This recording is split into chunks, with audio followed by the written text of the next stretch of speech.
Assalamualaikum warahmatullahi wabarakatuh. Alhamdulillahi rabbil alamin. Wassalatu wassalamu ala asrafil anbiya'i wal mursalin wa ala alihi haqqa qadrihi wa miqdaril azim. Qala Allah ta'ala fi kitabil karim. A'udzu billahi minasy syaithanir rajim. Bismillahirrahmanirrahim. Rabbi shrah li sadri wa yassir li amri wahlul 'uqdatam min lisani yafqahu qawli. Amin amin ya rabbal alamin.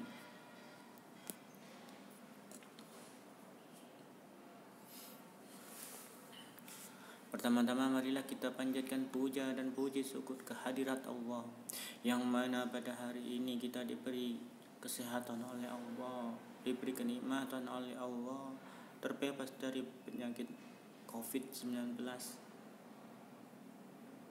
Kedua kalinya sholawat serta salam tak lupa kita curahkan kepada junjungan kita Nabi besar Muhammad sallallahu alaihi wasallam, yang mana atas jasa beliau lah, atas jerih payah beliau lah, kita bisa menikmati ajaran agama Islam, ajaran yang diridhai oleh Allah. Langsung ke materi kelas 4 materi pelajaran 5, aku cinta Nabi dan Rasul.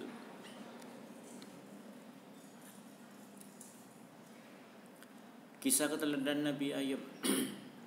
Ayo ikuti kisah keteladanan Nabi Ayub alaihissalam. Nabi Ayub adalah keturunan Nabi Ishaq alaihissalam bin Ibrahim alaihissalam. Beliau adalah seorang nabi yang kaya raya, binatang ternaknya banyak, meski ladangnya luas, beliau tidak pernah sombong. Nabi Ayub alaihissalam terkenal sabar dan dermawan, suka menolong fakir miskin, yatim piatu, dan orang-orang yang membutuhkan. Nabi Ayub alaihissalam pernah mendapatkan ujian dari Allah.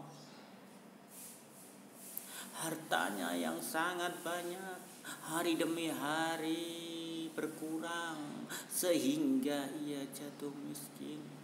Walaupun miskin, ia tidak mengemis, imannya tidak goyah, karena ia ingat bahwa ketika lahir ke dunia pun ia tidak mempunyai apa-apa. Harta datang dari Allah dan kembalinya pun manusia karena Allah.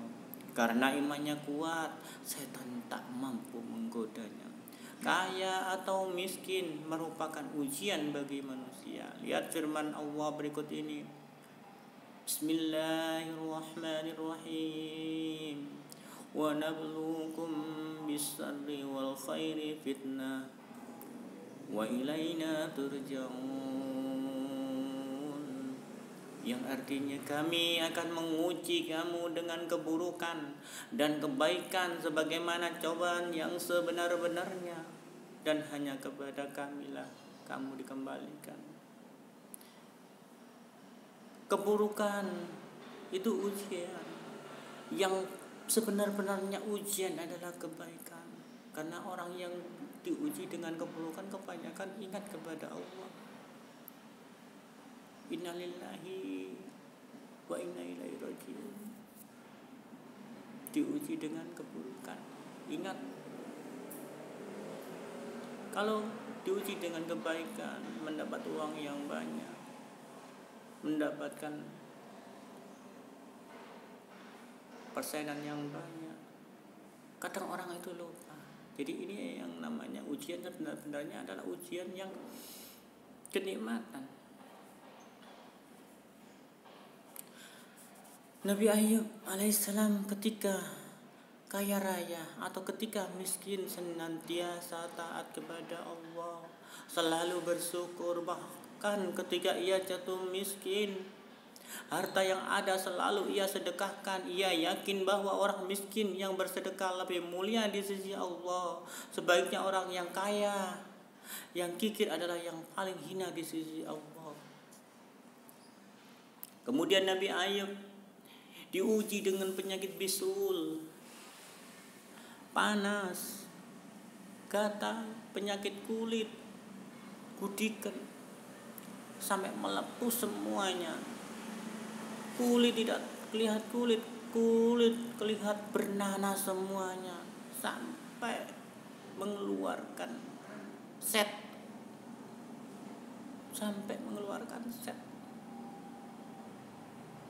Setnya diambilin, tidak boleh, biar jatuh sendiri.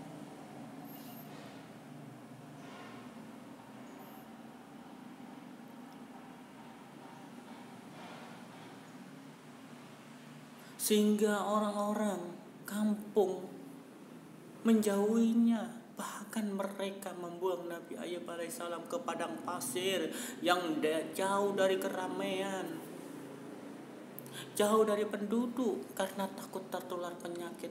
Setelah itu putra-putrinya meninggal dunia. Sekalipun musibah silih berganti, tetapi tidak membuat dirinya lupa beribadah dan memuji Allah. Nabi Ayub berdoa kepada Allah agar penyakitnya itu lekas sembuh. Doa Nabi Ayub alaihissalam dikabulkan Allah subhanahu wa ta'ala. Firman Allah surat Al-Anbiya ayat 28, maka kami kabulkan doanya, lalu kami lenyapkan penyakit yang ada padanya, dan kami kembalikan keluarga kepadanya. Doa dikabulkan, Nabi Ayub sembuh, penyakitnya hilang, istrinya kembali. Pada waktu itu istrinya meninggalkan Nabi Ayub sendirian. Terus kelihatan Nabi Ayub sudah sembuh, istrinya kembali. Akhirnya Nabi Ayub berdoa kepada Allah, ya Rabbi, istriku kembali, ampunilah dosa-dosa istriku ya Rabbi. Akhirnya hukuman istrinya Nabi Ayub mestinya dicambuk 100 kali, diganti cambuknya dengan sapu lidi yang diikat, jumlahnya totalnya 100, cuman sekali. Akhirnya dosa istri yang meninggalkan suaminya, yaitu Nabi Ayub, diampuni oleh Allah karena sudah dihukum dengan cambuk sapu lidi yang jumlahnya 100. Bayangkan kalau Allah tidak memaafkan, dicambuk 100 kali dengan tongkat rotan.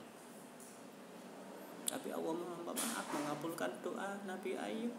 Akhirnya istrinya kembali dengan hukuman yang ringan. Yang kedua, kisah keteladanan Nabi Musa alaihissalam. Nabi Musa alaihissalam lahir di zaman Raja Fir'aun. Di masa itu Fir'aun memerintahkan setiap bayi laki-laki yang lahir harus dibunuh. Karena pengaruh mimpinya itu, Fir'aun kalang kabut, memanggil semua ahli nujumnya. Mimpi Raja Fir'aun menandakan akan lahir seorang bayi laki-laki dari Bani Israel yang kelak akan membinasakan kekuasaannya. Ini firasat tafsir ahli nujumnya seperti ini. Bahkan bahwa besok itu akan ada anak laki-laki dari Bani Israel yang akan membinasakan kerajaan Fir'aun. Maka dari itu Raja Fir'aun yang terkenal bengis, sombong, yang mengaku dirinya sebagai Tuhan,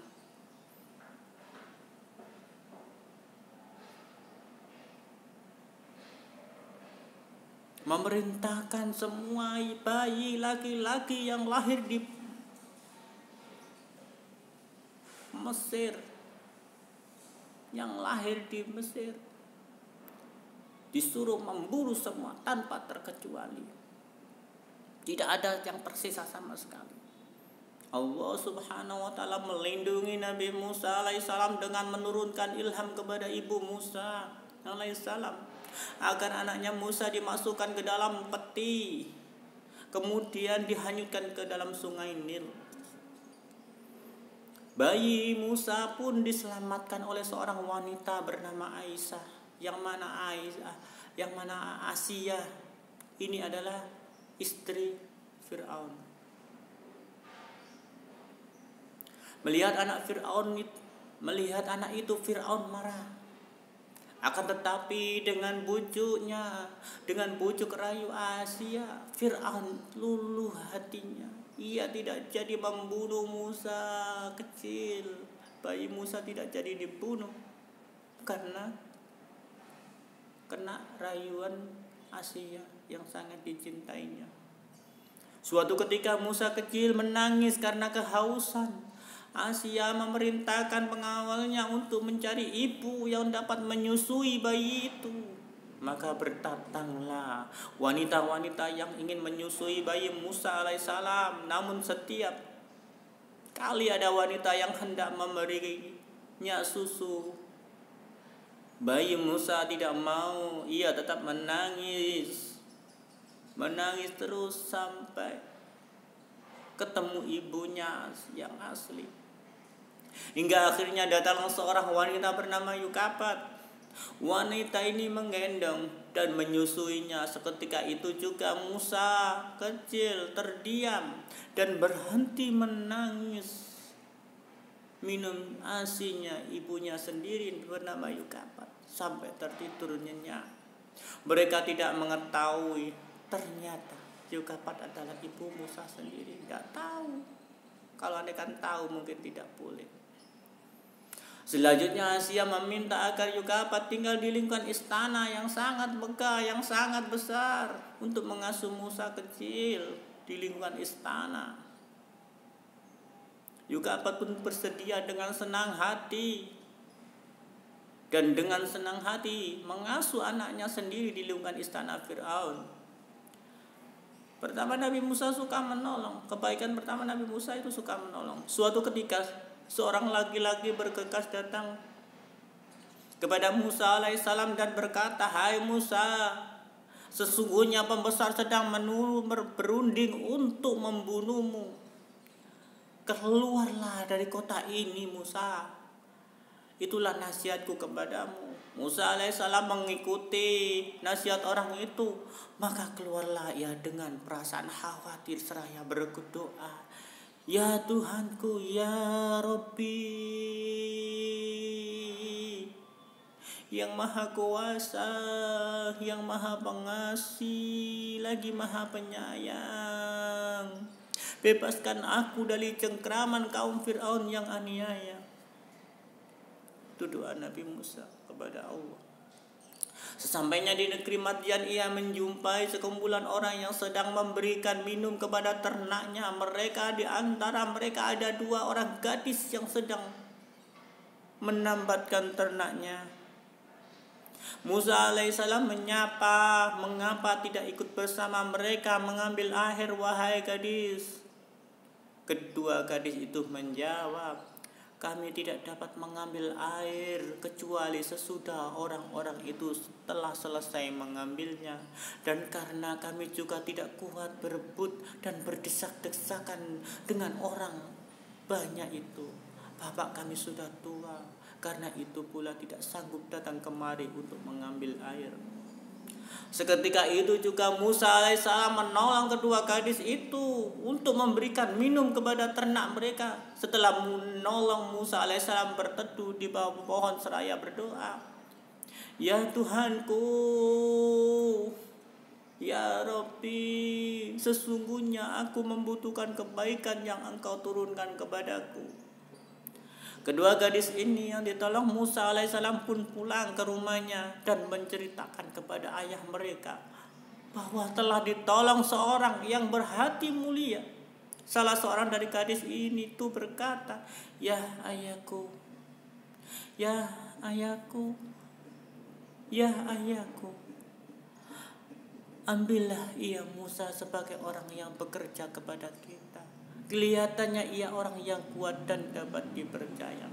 Si ayah mengabulkan permintaan putrinya. Ternyata ayah kedua wanita itu tak lain adalah Nabi Syuaib alaihissalam. Disinilah perjumpaan antara Nabi Syuaib alaihissalam dengan Nabi Musa alaihissalam. Pada akhirnya Nabi Syuaib alaihissalam menikahkan salah satu putrinya dengan Musa.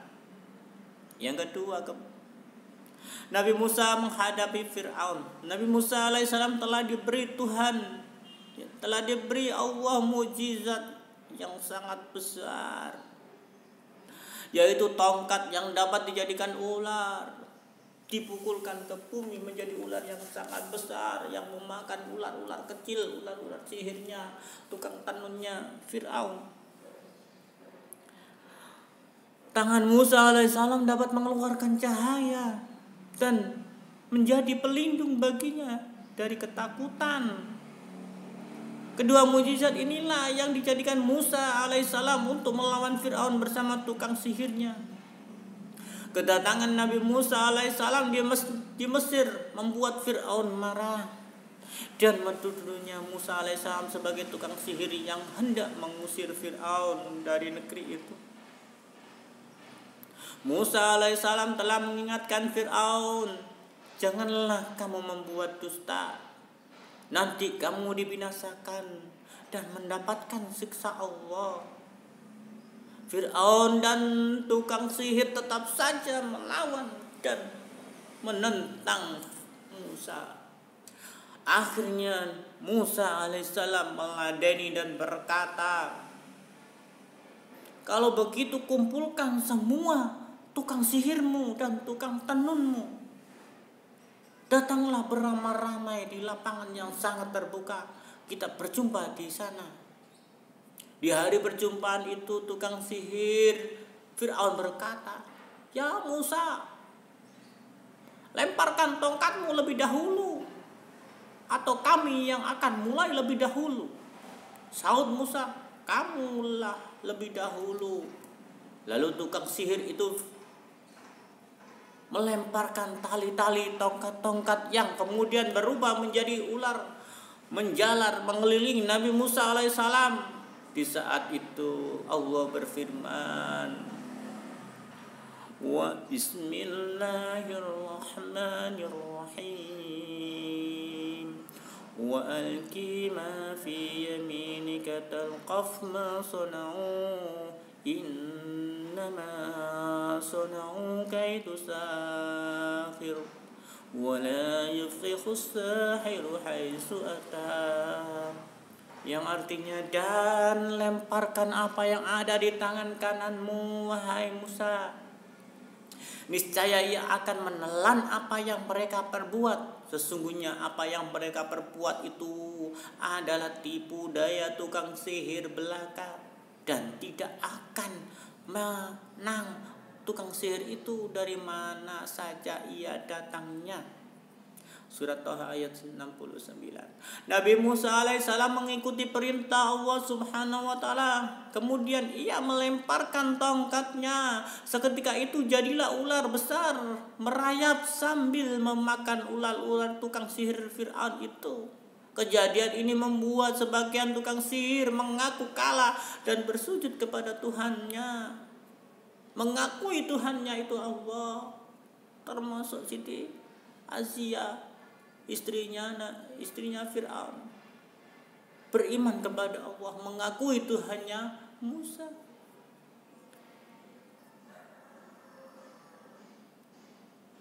Sebagaimana firman Allah dalam surat At-Taha ayat 70, Bismillahirrahmanirrahim wa ulqiyas saharu sajjatan وألقي السحرة سجدا قالوا آمنا برب هارون وموسى. Lalu tukang-tukang sihir itu tersungkur dengan bersujud seraya berkata, kami telah percaya kepada Tuhan Harun dan Musa. Surat Thaha ayat 70. Karena melihat tukang sihir tersebut telah beriman kepada Nabi Musa alaihissalam, demikian juga istrinya Siti Asia, maka Fir'aun bertambah marah dan ganas. Bersama bala tentaranya dia menyiksa orang-orang yang beriman, termasuk istrinya, disiksa sampai mati. Ada keterangan Siti Asia itu disiksa dengan digoreng di tungku yang sangat besar. Dia memilih, Siti Asia memilih digoreng memilih digoreng daripada mengikuti Musa. Sampai di dalam penggorengan keliling 3 kali dengan membaca Allah, Allah, Allah, muter begitu sampai begitu. Karena melihat tukang sihir tersebut telah beriman kepada Nabi Musa alaihissalam, demikian juga istrinya Siti Asia, maka Fir'aun bertambah marah dan ganas. Bersama bala tentaranya dia menyiksa orang-orang yang beriman termasuk istrinya sampai mati. Melihat yang demikian Nabi Musa alaihissalam dan orang yang beriman mundur dan melarikan diri bersama Nabi Musa ke Mesir. Fir'aun dan tentaranya terus mengejar Nabi Musa alaihissalam dan pengikutnya sampai ke dekat Laut Merah. Nabi Musa alaihissalam dan pengikutnya kebingungan. Pada saat itulah turun wahyu dari Allah subhanahu wa ta'ala yang memerintahkan agar Musa alaihissalam memukulkan tongkatnya ke permukaan laut. Tiba-tiba saja laut membelah menjadi 2 bagian. Jalan yang panjang telah terentang di hadapan mereka. Nabi Musa alaihissalam dan pengikutnya terus berlari mengikuti jalan panjang yang telah terbentang menuju seberang. Di kejauhan terlihat Fir'aun dan bala tentaranya terus saja mengejar Nabi Musa alaihissalam. Akhirnya Nabi Musa alaihissalam sampai di tepi laut, di tepi Laut Merah. Sementara Fir'aun dan tentaranya masih berada di pertengahan jalan. Di saat itulah Allah subhanahu wa ta'ala mengembalikan Laut Merah dengan memerintahkan Fir'aun, wahai Fir'aun, pukulkan tongkat itu ke tanah. Akhirnya Fir'aun memukulkan tongkat itu seketika itu dengan izin Allah, kun fayakun. Akhirnya laut tertutup kembali. Fir'aun dan bala tentaranya tenggelam, mati sekarat, semuanya mati. Fir'aun nyawanya sampai di tenggorokan. Kalau begini aku percaya Tuhannya Musa dan Harun. Allah berfirman dalam Al-Quran surat yang lain, wahai Fir'aun, sudah telat kamu beriman kepada Allah karena nyawa sudah sampai tenggorokan.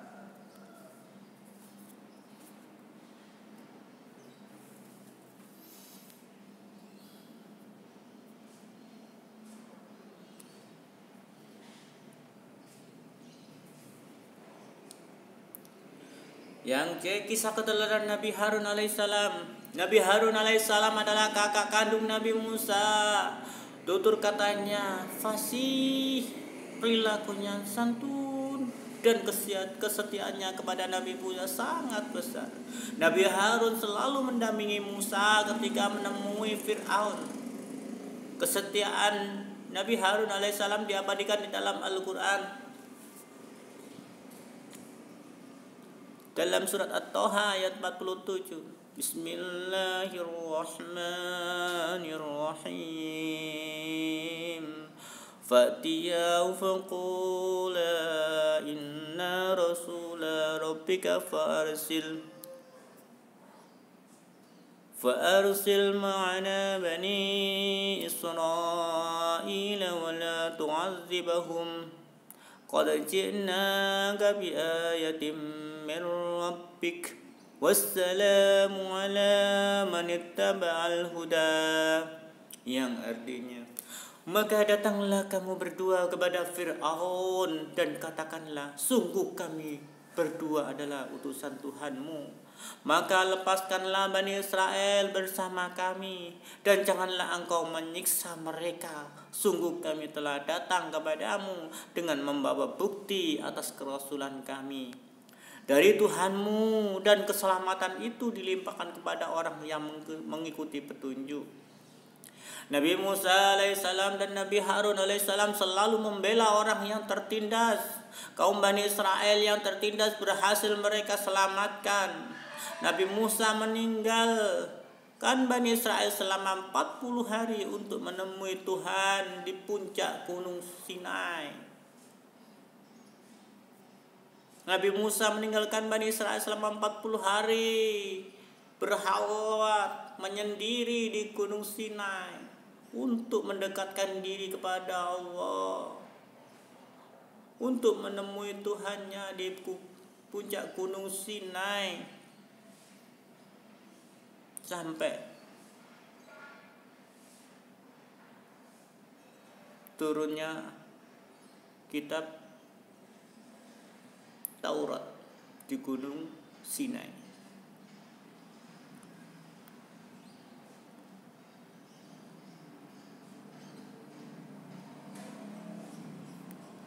Nabi Harun alaihissalam diserai menjaga kaumnya, akan tetapi setelah Musa kembali, ia melihat kaumnya menyembah berhala patung,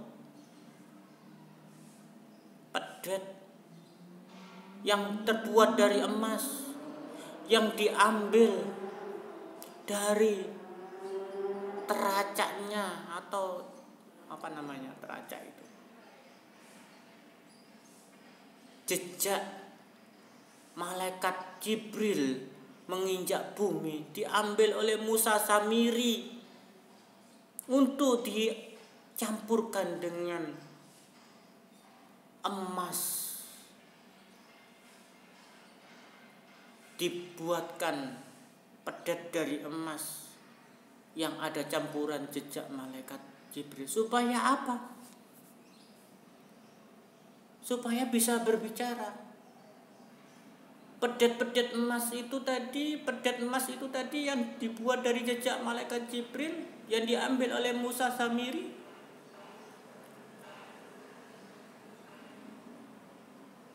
pedetnya, sapinya itu yang dari emas itu bisa bicara. Akhirnya umatnya Nabi Musa yang ditinggal 40 hari, yang ditunggui oleh Nabi Harun, berpaling semuanya kepada Musa Samiri, mengikuti Musa Samiri semuanya, meninggalkan Nabi Harun dan Nabi Musa.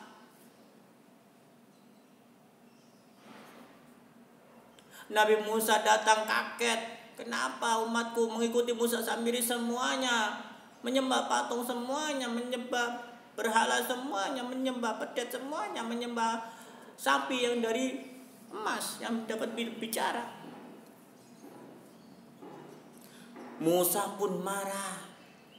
Ia bergegas menemui kakaknya Harun, lalu memegang dan menarik rambut kepala Nabi Harun.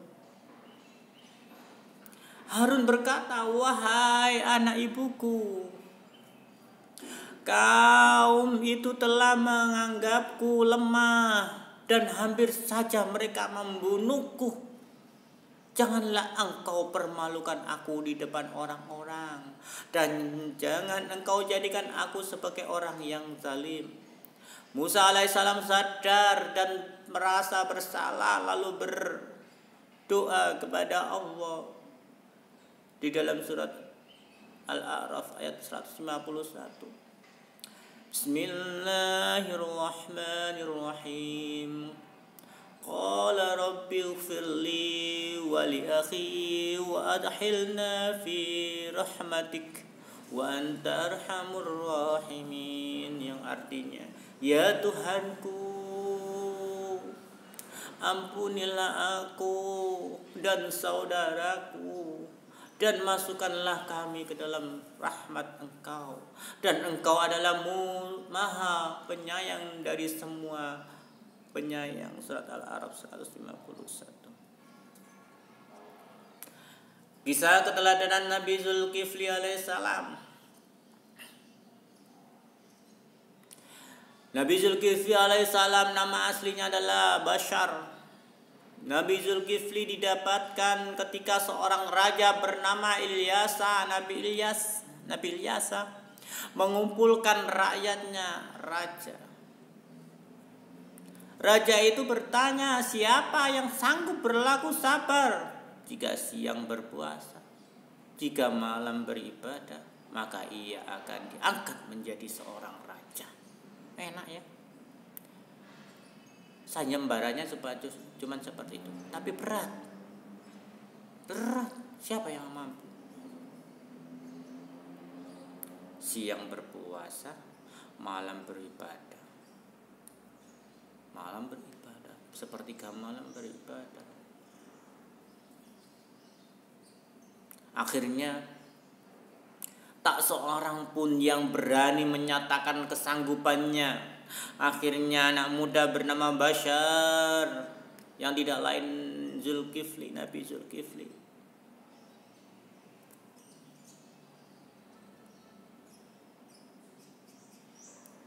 mengacungkan tangan dan berkata, saya sanggup tuanku. Sejak saat itulah ia dipanggil Zulkifli, yang artinya sanggup. Nabi Zulkifli adalah putra Nabi Ayub. Seperti ayahnya, ia juga mempunyai sifat yang sabar dan teguh serta taat beribadah.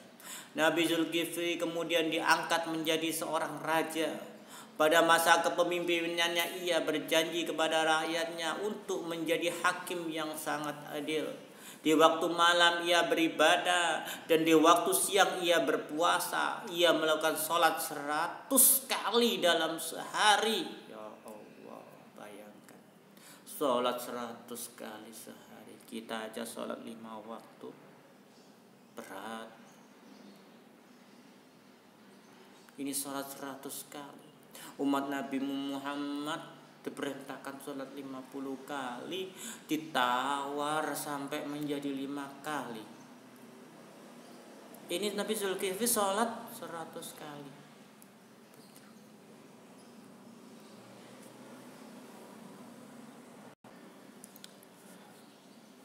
Nabi Zulkifli alaihissalam adalah putra Nabi Ayub alaihissalam. Seperti ayahnya, ia juga mempunyai sifat yang sabar dan teguh serta taat beribadah. Nabi Zulkifli alaihissalam kemudian diangkat menjadi raja.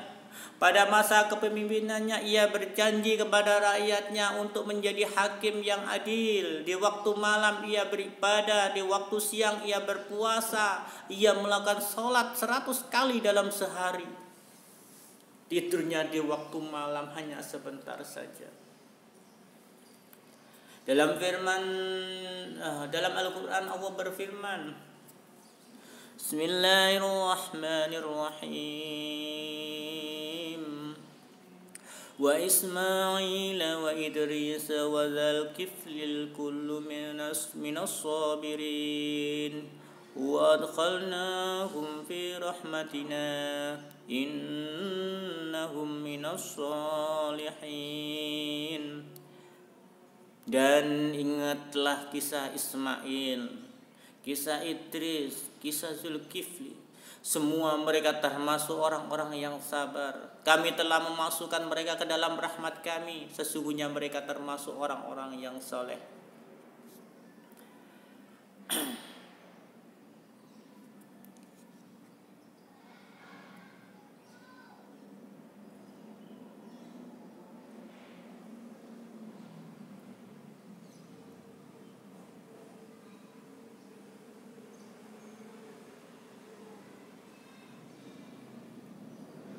Mari kita membaca salawat badar sebentar ya. Tala'al badru alaina min saniyatil wada'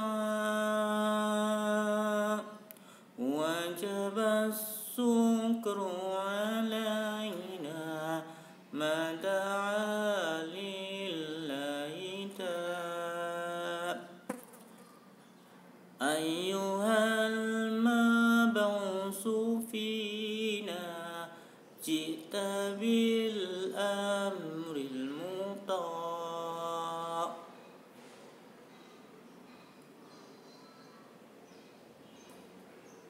Jita saratal Madinah, marhaban ya khairata. Sekarang tugas kamu adalah mengerjakan ayo berlatih 1, ditulis di buku tulis, ditulis soal dan jawabannya. Dan yang B juga ditulis soal dan jawabannya. Yang C juga. Saya tunggu laporan tugasnya di grup dari Pak Guru. Mudah-mudahan video pembelajaran ini bermanfaat bagi kita semuanya, bagi anak-anak didik saya maupun bagi masyarakat luas. Ada tutur kata yang salah semata-mata dari saya sendiri, mohon dimaafkan. Kalau kebenaran semuanya datang dari Allah. Mudah-mudahan bermanfaat. Wabillahi taufiq wal hidayah, waridha wal inayah. Wassalamualaikum warahmatullahi wabarakatuh.